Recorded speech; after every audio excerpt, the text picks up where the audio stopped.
He's like, she loves me and I love her. And she's like, he communicates so well. I love you, babe. Girl, when you asked him what the best part of the reveal was, he said your teeth. He said your teeth. Calm down. Hi guys, welcome back to Nikki Faces Reality.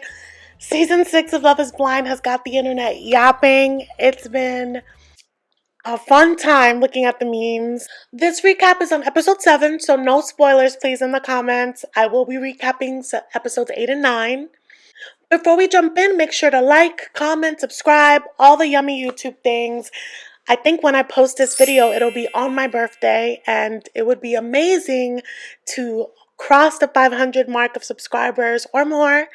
But yeah, that would be nice. The more subscribers, the more of us get to kiki over this mess. But speaking of mess, episode 7 basically shows us that nothing is what it seems. Couples you think have their ish together could crumble in the next episode. So this episode starts with Jimmy apologizing again to Chelsea. This time they look like they've made up a little bit. And, he's like, I'm sorry for hurting you. And I'm still stuck on the fact that she was trying to be the cool girl at the beach, only to have a meltdown at the hotel. I feel like when we reach a certain age, we really have to say what we feel. But this is Love is Blind after all, and everyone is lying through their teeth, including Jimmy, who's like, I love you with all of my heart, and I just don't believe it. And so we see Brittany and Kenneth, and they're recapping the evening, and they're, sharing the thoughts about what they think on the other couples, and Kenneth brings up the conversation that he had with AD. Yeah, and AD was just like, okay, you guys are going to be in an interracial relationship. She's going to have black children. Do you think that she's up for that? Do you think that she can handle it? And I know everyone's getting at Brittany because she keeps saying that people identify as black, and we know people can't identify as black. They're just black. But I do think that she means well, and I do think that she's up for the challenge. I think the way that she talks gives me the feeling that she's either dated people of color before or has people of color in her circle. I love that she doesn't get defensive. She does say that as long as the advice from his peers is coming from a good place, she's open to hearing it. But my takeaway from this is that Kenneth is kind of spiraling about this. After speaking to AD, which I don't think AD acted in a dramatic way, but I think this has got him thinking on how his hometown friends will react. He did mention that his female best friends may feel a way about him being with a white woman. And he says, he's like, I'm warning you, the people in my life are very protective. They love me, and they're basically going to suss Brittany out. So everyone has a different criteria as to what's good enough. So Brittany is like, what would be good enough for you? She's trying to gauge what he would consider we're good. And he really can't answer it. All that he says is that he needs to see her actions because she's, saying all the right things right now. We catch up with Laura and Jeremy, and I'm going to be honest with you, they are my least favorite couple up till this moment. Particularly because I feel like Laura is a shit starter. But we catch up with them, and apparently he did not want to speak when they got back to the hotel. And I'm just confused as to why. She's like, I don't know why he was acting that way. You embarrassed him in front of everyone. That is why he didn't want to speak with you. But in a turn of events, she tells him that he was embarrassing her and that situation triggered her. I just don't think that she gets that she told her fiance to flick a black woman's boob without giving him the details of the game. So he's like, what's a bean dip? And it ends up being this super inappropriate thing. And she's the victim in this? That's interesting. He's apologizing because he's like, I was embarrassed in the moment. I didn't really know how to react. But I'm still stuck on the fact that she thinks she did nothing wrong. That him icing her out was not okay. And he's just going along with it. He's fully like, yeah, you're right, I'm wrong. And I'm just like, I don't know how much of this I can take. Apologizes for not communicating in the moment. And then they get to talking about the other couples. And he has this delusional mindset that they are the top couple. And I just don't know how he got to that. Amy and Johnny are horseback riding. And these two are so cute and pure. They've really bonded over everything to the point that they're like, this is so perfect. I can't wait to have a fight with you. Like, they just want to know how they're going to deal with conflict because everything has been so smooth sailing. And of course, it's jokingly, they don't really want to have beef, but they do want to figure out what their fighting styles are before they get married, which is very important because some people are scary when they're angry. And so Kenneth and Brittany are on a boat and they're enjoying the views. And by they enjoying, I mean Brittany, because Kenneth looks like he's so far away. He's just like looking past her. Poor Brittany was trying to have small talk. She was like, I'm so happy to be here with you. And he was just giving nothing.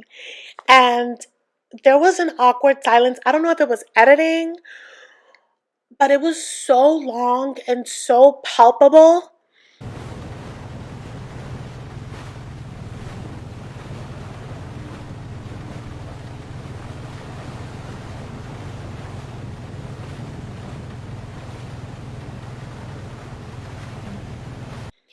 And then all out of nowhere, they saw dolphins, and that broke the ice for a moment. And I'm like, and Brittany joked, she was like, oof, dolphins in aisle 2, we need those. And I'm just like, I wonder how many awkward moments they shared after they got back into the room after he had that whole conversation with AD, because I feel like this happened after he spoke with AD. He was being loving beforehand. He was like, let's have this check-in before we go to bed every night. And now he's barely even making eye contact. And at one point we see them like in the front of the boat and they're seated and Brittany is really trying to connect with him. Like, this is the person that she spent weeks falling in love with. So she's like, let me bring him back. He has her hand on his lap and she's like, is it okay that I touch you? Like, I love to be touched. Touch is my love language.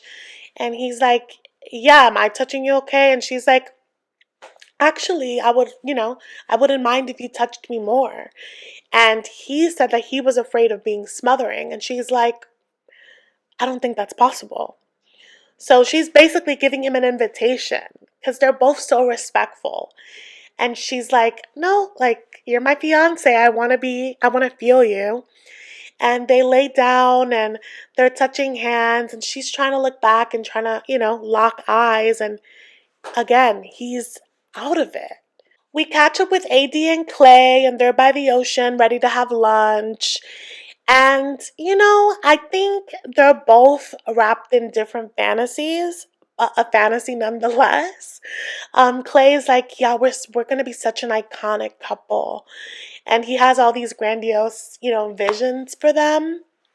But there's clearly a lot of underlying stuff that needs to be worked on. But this scene in particular with AD and Clay made me think about what their like lifestyles look like. And what kind of, what their day-to-day looks like, because they started having lunch and Clay was so hungry and he was like slurping his soup and he was like putting the bowl in his face, and AD looked like she had the ick. She was cringing. She was like, oh my God, like she was so embarrassed by the way that he was eating. I don't think that he was eating like a slob at all, but it's very clear that AD was embarrassed with how he was eating. I don't know, just seeing this scene, I was like, these two do not hang out at the same places, so they should be talking more about what their day-to-day will actually look like. I think that they're really focused on the fact that they're going to look good together. You know what I mean? You good? Locked in.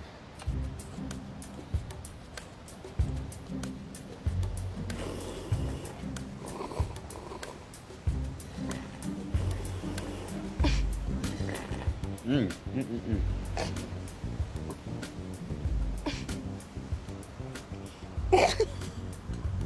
sorry.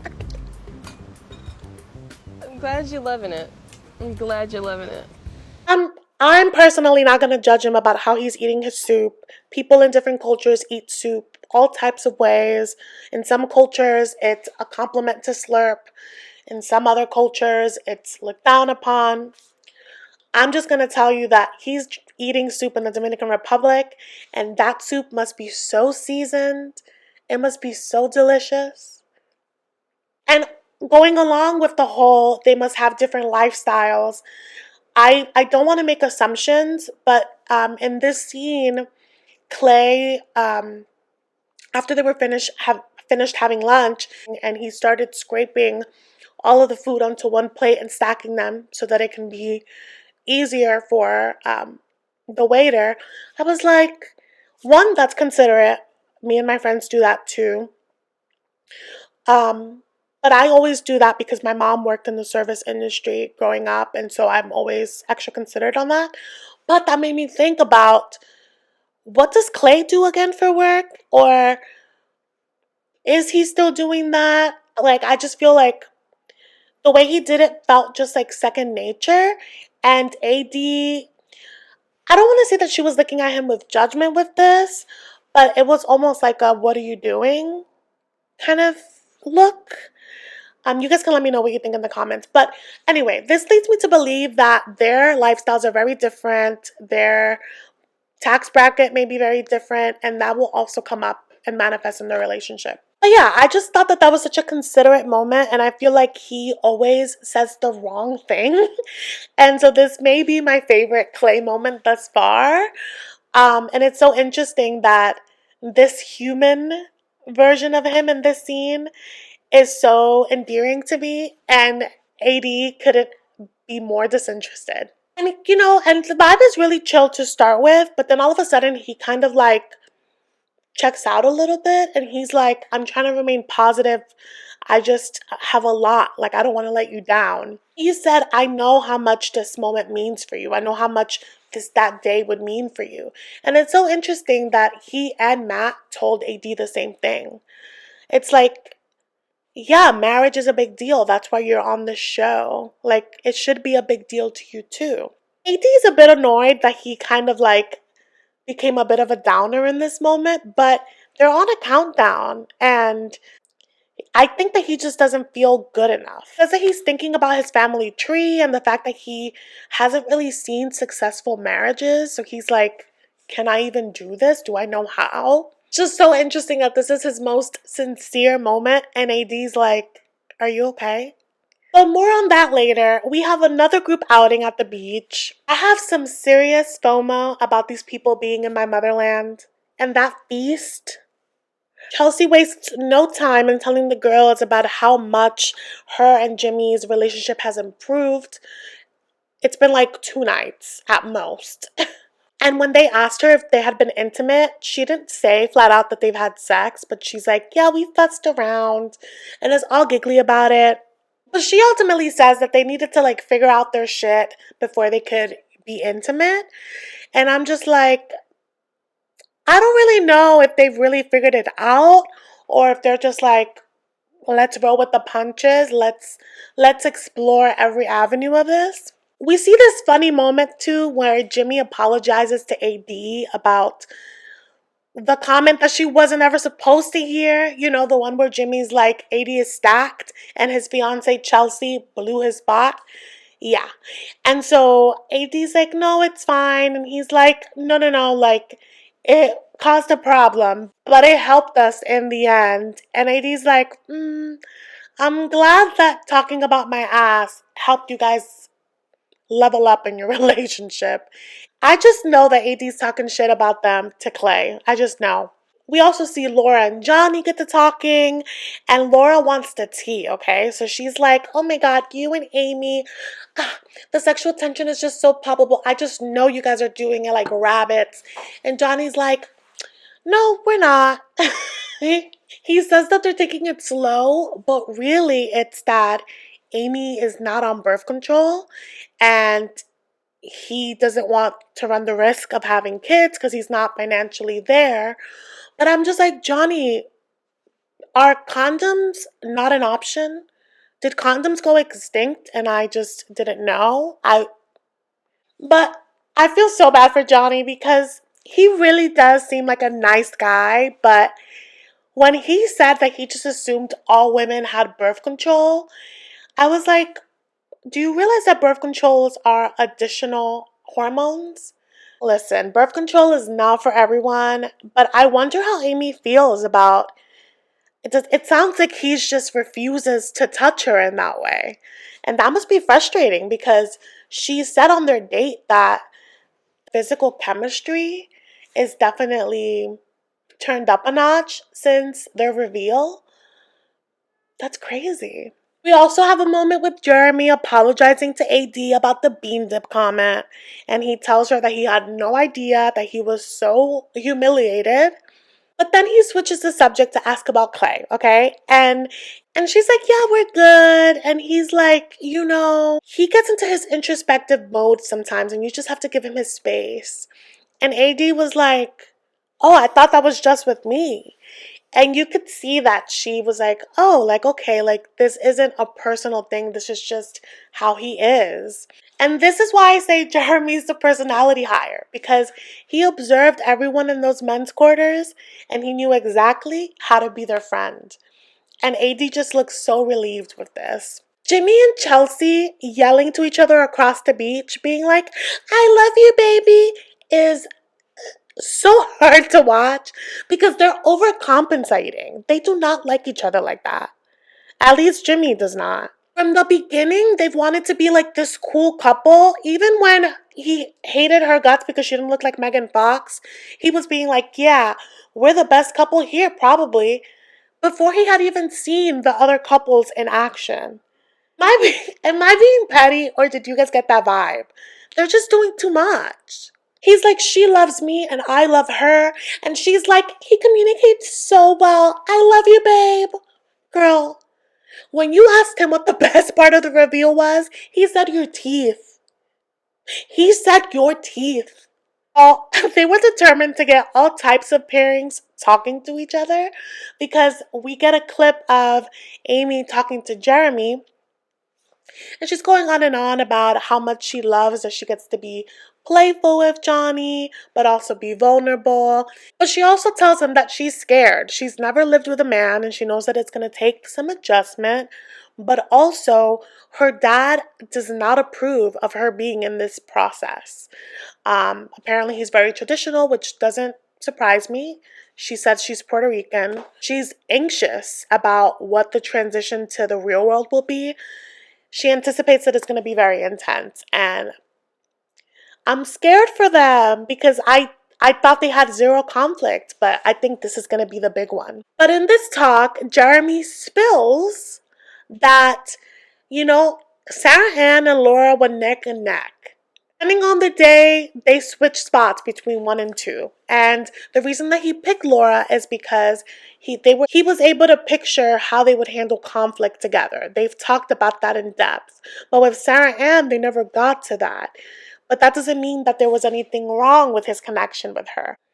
In his mind, Sarah Ann was still a good choice, and he wants to meet her. He wants to meet her, and he says that he wants to meet her to tell her that they could still be friends in real life. And I'm just like, you told her that in the pods. You don't have to tell her that in person. And that sounds like a bad idea to me. And it definitely sounded like a bad idea to Amy because Amy was like, I'm not going to say anything because she knows this is a mess. And so we also see a moment of Jimmy and Chelsea the night before they have to go back to Charlotte. And y'all, they're just being delusional in their hotel room. Jimmy is talking about that he's not worried about them living together because they've lived together so well in this resort. And I'm just like, yeah, of course, you did amazing in an all-inclusive resort in paradise. Sure, that means you're going to do amazing in the real world. But we get a moment with Johnny and Amy at the pool, and still no conflict between them. So he's like, what's a pet peeve of yours? What's a pet peeve that I do? She really doesn't have anything to say. She's like, actually, I just feel really comfortable with you. And they feel like they've known each other for years and it's only been such a short time. But in this moment, I guess because they're literally going back to reality the next day, but she's like, you know, in the past, I've had the habit of oversharing with my parents. And I know now that that's not the way, but they may still try. And as a Latina, yes, that is true. Latino parents will try. I'm about to turn 33 and they will try. They don't care. They don't care how old you are. You're my kid. I want to know everything. But also, you guys, I can't imagine telling my Latina mother that I met a guy behind a wall and fell in love with him and we're going to get married in less than a month. The way that everyone in my family would look at me like I got three heads. I think it's nice of her to give him a warning in her way, but I think that she should be a lot more explicit about what he's walking into. Because I don't think he has an idea. What worries me is that she says that she has been easily influenced in the past. And Johnny's being so nice about it. He's like, you know, I get that. Like, I value my family's opinions, and ultimately, I'm the one that has to make the decision. And Amy's like, yeah, I hear that, but if my dad doesn't give a blessing, I don't think I could do this. We see all of them pack up and go back to Charlotte. While they'll be living together in the real world. They'll get their phones back. They'll get to tell their family and friends that they're engaged. They will resume their real life, like working and their social life, but now with a fiance. And they're living in these cute little townhouses, and it says 21 days until wedding. So we see Laura and Jeremy, and they're dividing and conquering in the closet, and he gets like one little corner, and she gets the rest of it, and she's like, compromise. And I want to roll my eyes, but I can't, because a girl needs her closet space. And she's another one, though, that's like, I'm not worried about living with my person. But then at the same time, she's like, but if he's messy, we're not getting married. And I'm just like, okay, so. And so they talk about do's and don'ts in the apartment. And so she asks him what would gross him out, or like what's a deal breaker for him in terms of living together.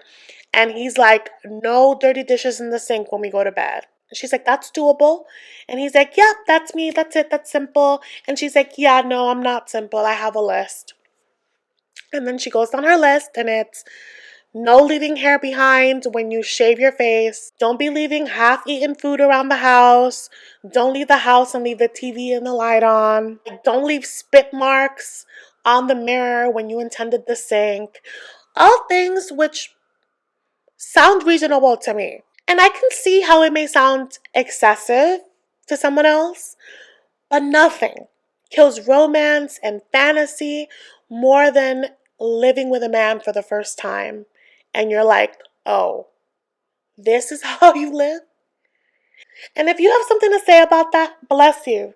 Because that means you've never had to deal with a guy's crusty bathroom. Consider yourself lucky. But I honestly feel like she's giving this speech to the wrong guy, because Jeremy's a bit of a clean freak himself. And so he's like, I'm not an animal. We got this. Things can't get any better between us. And I'm just like, okay, Jeremy, you just said you wanted to see your ex-girlfriend from the pods, but okay. We also see Brittany and Kenneth, and Brittany is in the zone, okay? She is fully nesting. She's like, let me get settled. She's fixing things in the bathroom. She's like, do you like the left drawer, the right drawer? And she's a busy bee right now. And while she's moving around, she's like, oh, like, what do you want to have for dinner tonight? And he's like, you should cook tonight. We should cook. We should make it special the first night in the apartment. And she's like, special for you? Because I would have to work. I would have to cook. And he's like, yeah, do it. And she's like, and I think that she would have been down and done it happily if the following didn't happen. So she's setting up the apartment, like I said, and as she's doing so, he is on the bed on his phone. I understand that he didn't have his phone for a bit, but he won't let go of it. And at first, he says that he's doing, emails and things for work. But after a while, it's very clear that it's not just work. He's catching up with the boys, with the girls, just letting them know what's up. And Brittany is being so warm, even though she's the one that's moving around, she's trying to include him in each choice. She's like, oh, do you usually like to use the right drawer or the left drawer? You guys, after all, they just met each other. She's trying to be respectful of his daily routine, trying to, make things easy for him since they're living with strangers.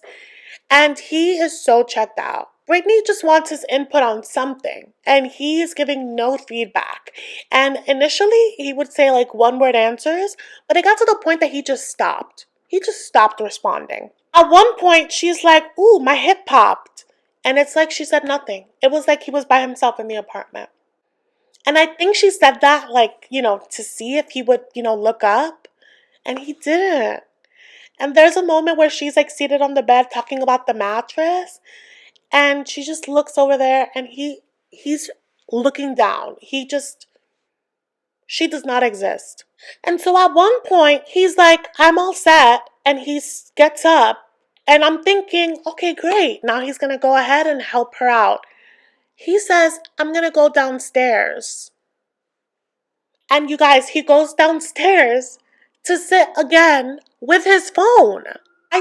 I'm so confused because I'm like, did the talk with AD switch something in you that hard? Or was this you from the beginning? This must feel like the biggest whiplash to Brittany, because where is her fiance that was so attentive in the group hangout?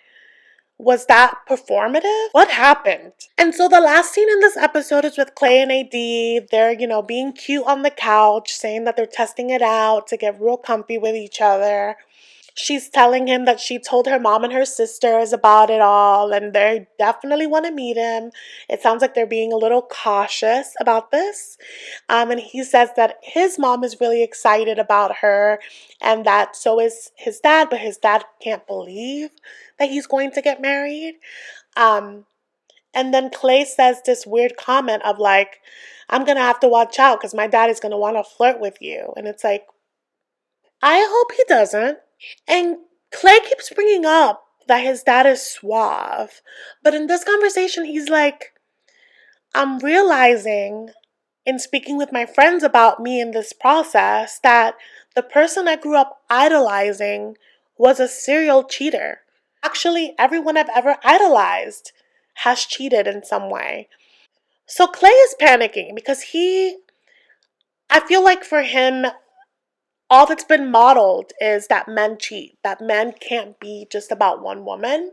And so he's saying that this process has really made him reflect. And I think he's seeing that a lot of his actions mirror that of his dad's. And it's bringing feelings of shame, especially the fact that his dad cheated on his mother so many times. And Clay was there to witness it. He tells AD that his dad took him on cheating trips. I just cannot imagine doing that to a child. But then I would imagine that he told the child to not say anything to his mother. Like that will mess anyone up. So yeah, Clay has a lot of guilt because he's like, I've never told my mom about this. And the thing is, she's going to find out when she sees this show. So I really hope you make a call before this airs. The whole time I was watching, I was like, these are such important realizations to make, but with a therapist, not your fiance. If I have 21 days to figure out whether or not I want to marry someone, and you tell me this as my fiance, I'm running for the hills. Because what it sounds like to me is that you don't think that you are in control of your own actions. So if you cheat on me, you're just going to be like, oh, well, I don't know any better. And it's like, okay, if you don't know any better from the jump, why am I going to dive into this with you? So I don't think this is the best idea. Sure, he says that he does want to go to couples therapy with AD. Like he wants to actively work on this. But I feel like this is something that you would probably have to work on your own. He wants to be better. And I'm starting to believe that he does, but women are not rehabilitation centers. So I don't know about this. AT is smiling the whole time and being comforting and rubbing his leg, but she's listening like very intently. And I hope that she's, making notes of things that she needs to make sure they process before the wedding. And I just don't know if that's possible in 21 days. And they kept zooming in on her hand, rubbing his thigh, trying to be comforting. But her body language was very guarded. I'm not a body language expert, but that just read to me as this is scary. Yeah, you guys, things are so shaky right now. I think I'm most worried for Brittany and Kenneth because I'm just like, who is this man? We hadn't seen this version of him until now. And I just thought that his communication skills would be a lot better. And if whatever he's going through in his mind, he would be able to communicate that with his fiance. So seeing him in this light, I'm scared to watch episode 8. Yeah, I look forward to reading your comments about it. Let me know. Please do like, share, subscribe if you haven't so that you don't miss out on my next videos. And I'll see you in the next recap. Episodes 8 and 9. Let's see how this goes.